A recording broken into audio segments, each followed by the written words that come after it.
अरे सोनू, बैठो। तुम पूछ रहे थे ना उस कहानी के बारे में। देखो, भारतीय इतिहास में ना कुछ कहानियां बहुत छोटी होती हैं पर सिखा बहुत कुछ जाती हैं। आज एक ऐसी ही कहानी सुनाता हूँ। ज्यादा लंबी नहीं है पर सोचने पर मजबूर कर देगी। हाँ रवि, वही 1931 वाला भरतपुर किसान आंदोलन। बताओ तो सही, आखिर हुआ क्या था वहां? चलो शुरू से समझते हैं। देखो, इतिहास में ज्यादातर जो बड़े बड़े आंदोलन हुए हैं ना, उनकी जड़ें कहीं ना कहीं पैसों से, यानी किसी आर्थिक वजह से ही जुड़ी होती हैं। और यहाँ भी कुछ ऐसा ही था।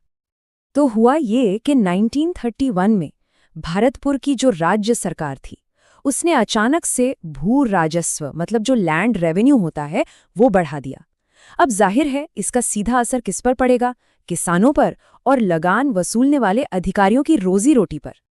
तो फिर हुआ ये कि इस बड़े हुए टैक्स के खिलाफ सबसे पहले आवाज उठाई वहां के लोकल लंबरदारों ने।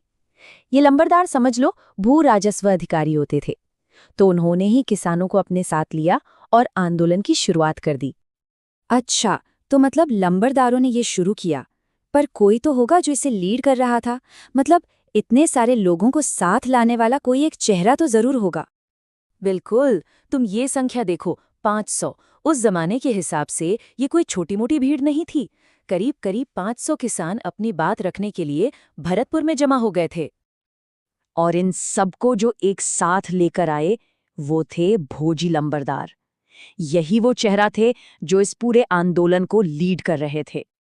अब सुनो कहानी का सबसे जरूरी हिस्सा, वो दिन जब ये विरोध अपने पीक पर था और बस उसी एक दिन में सब कुछ पलट गया।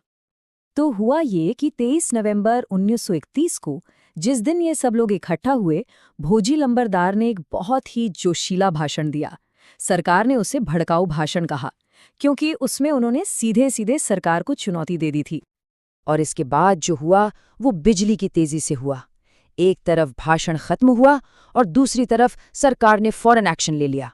भोजी लंबरदार को वहीं उसी वक्त गिरफ्तार कर लिया गया। अरे, भाषण के फौरन बाद ही गिरफ्तारी? ये तो बहुत तेजी से हुआ सब कुछ। तो फिर उस आंदोलन का क्या हुआ? बाकी लोगों ने क्या किया?